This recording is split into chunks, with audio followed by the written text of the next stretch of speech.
ज्योति मौर्य और मनीष दुबे में physical relation है तो कोई अपराध नहीं।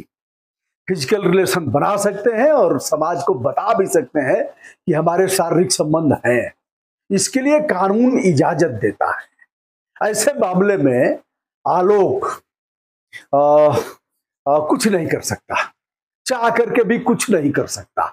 आलोक भी चाहे तो कहीं भी पर स्त्री से संबंध बना सकता है, ज्योति मौर्य भी उस पर कुछ नहीं कर सकती। यह एक केवल और केवल तलाक का मामला हो सकता है, लेकिन मनीष दुबे पर अन्य मामलों में कानूनी तलवार लटक रही है।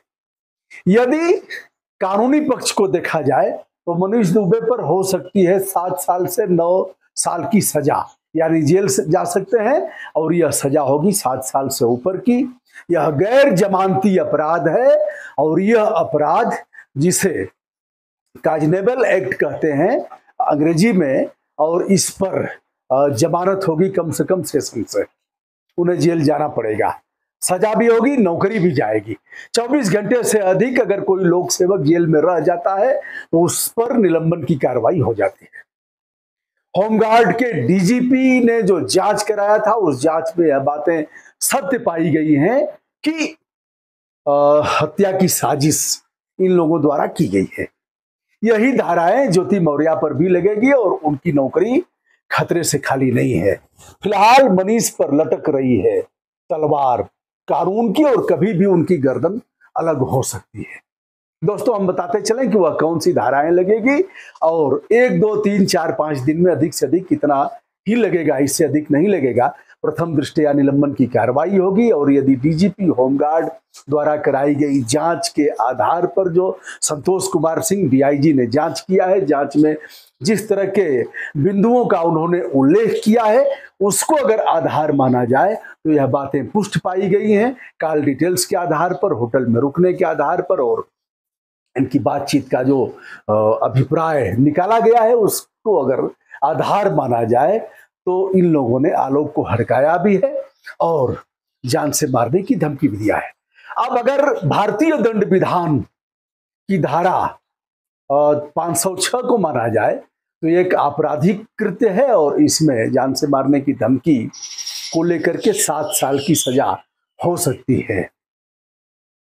दूसरी जो सजा इसके ऊपर लगेगी, चूंकि अगर इन लोगों ने हत्या का प्रयास किया होता, कहीं चोट वोट लगी होती कुछ इस तरह का, किंतु यह प्रयास यथार्थ के धरातल पर तो हुआ नहीं। इन लोगों ने केवल साजिश किया है, प्लान बनाया है।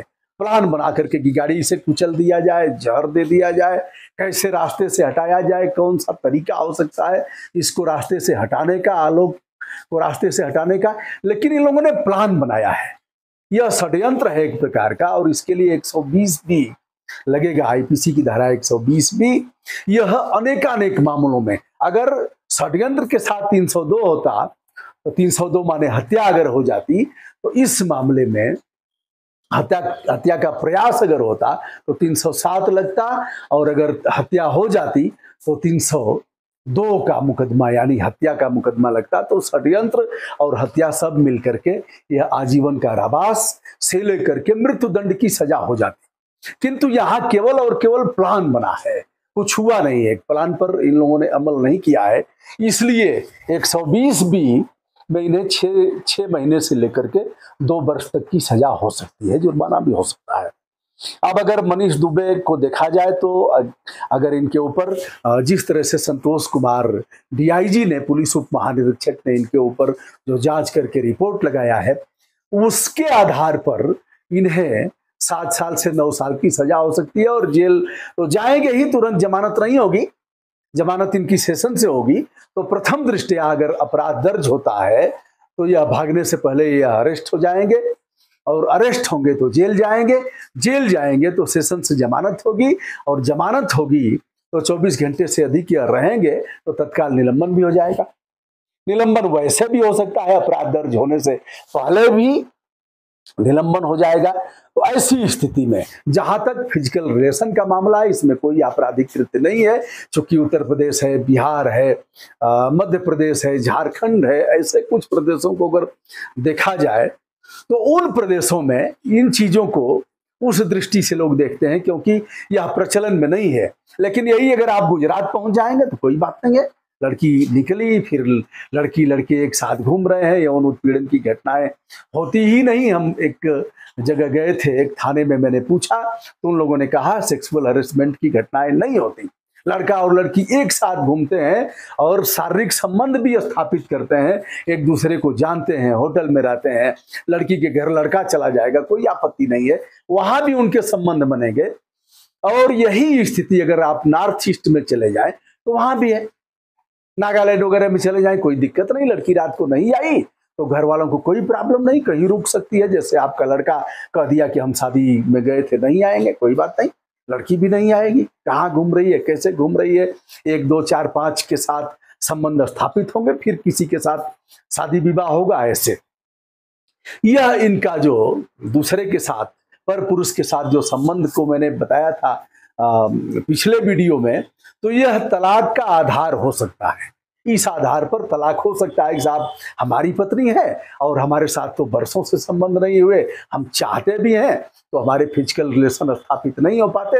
हालांकि आप बाध्य नहीं कर सकते, अपनी पत्नी को भी आप बाध्य नहीं कर सकते कि हमारे साथ शारीरिक संबंध स्थापित हो, किंतु यदि वह जानबूझ करके ऐसा कर रही है तो यह भी एक तलाक का आधार होगा, क्योंकि फिजिकल रिलेशन स्थापित करना, शारीरिक संबंध बनाना हमारे मौलिक अधिकार हैं और यह विवाह का एक मूल आधार है। ऐसे मामलों को लेकर के तमाम तलाक के मुकदमे चले हैं और इस पर न्यायाधीश लोगों ने तलाक दिया भी है। तो दोस्तों हम बताते चले, फिलहाल मनीष दुबे जिनकी पत्नी का भी मामला चल रहा है और वो 80 लाख रुपए दहेज मांगने का भी मामला है, जिसे आपने देखा है। अब उनकी पत्नी बैक फुट पर है, क्योंकि यह गिड़गिड़ाया होगा और कहा होगा कि अब तुम्हारे हाथ में हमारी नौकरी का सवाल है। तो पत्नियां और माँ एक ऐसा है जो क्षमा कर देती हैं, कहती हैं कि चलो जो हुआ सो हुआ, आपसे ठीक हो जाओ। माँ तो तुरंत क्षमा कर देगी, कुछ देर में ही क्षमा कर देगी, लेकिन पत्नी भी क्षमा कर देती है कि चलो चलो अब से भी रास्ते पर आ जाएगा, इसको धक्का लगा है शायद सुधर जाए। मनीष दुबे पर कई एक गंभीर आरोप है जो संतोष कुमार जो डीआईजी हैं उनके उसमें शामिल किए गए हैं। तो देखना यह है कि मनीष दुबे का निलंबन कब होता है, और यह जो मैंने 120B बताया है और 506 का मुकदमा आईपीसी का उनके ऊपर कब दर्ज होता है, और दर्ज होता है तो क्या पुलिस उन्हें तुरंत अरेस्ट करेगी।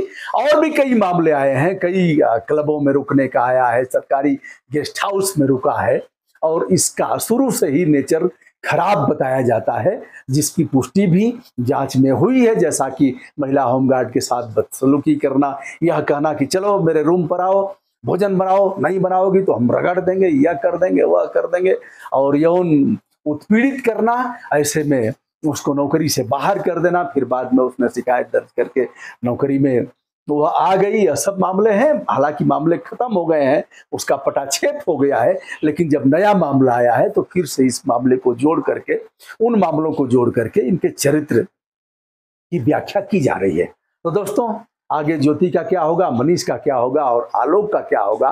फिलहाल आलोक इतना कमजोर खिलाड़ी नहीं है। आलोक, जैसा कि मैंने पूर्व के वीडियो में बताया है कि आलोक बहुत चतुर है और उसने समय समय पर सारे सबूत इकट्ठा किया है, और उसने इन दोनों को जिस तरह से यह समझते थे, आलोक को मूर्ख समझते थे, उस तरह से आलोक मूर्ख नहीं है। आलोक, अब तमाम मित्रों के कमेंट हैं कि अगर ऐसा ही होता तो आलोक पढ़ा लिखा करके इनको ऐसा नहीं करता। आलोक बहुत समझदार है और आलोक ने सारे सबूत को कलेक्ट किया है, जिसका खामियाजा इन दोनों को भुगतना पड़ेगा। दोस्तों, ब्रजभूषण दुबे का नमस्कार।